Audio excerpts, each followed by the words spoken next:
everyone, my name is Andrea and I own a company called McCown Contracting. Along with my brother Ben and I, we do SPCC plans, annual inspections, and pumper training for oil and gas operators.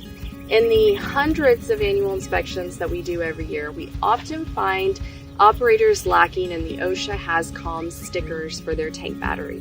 These are actually really easy to put up and normally only cost between $50 to $100 for a normal size tank battery.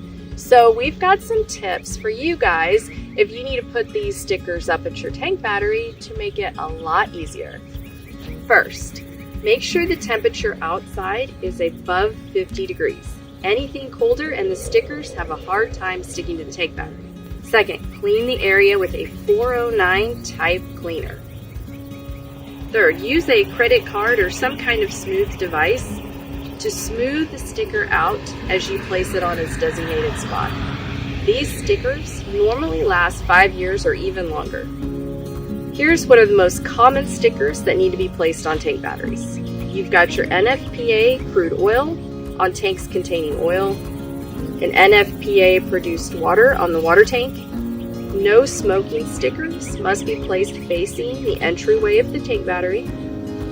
Thief hatch stickers read "Do not open" and are placed on the thief hatch door.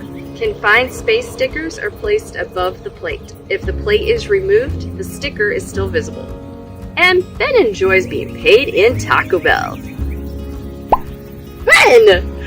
Taco? Yeah, thank you. By the way, we are not sponsored by Taco Bell. I totally wouldn't mind it.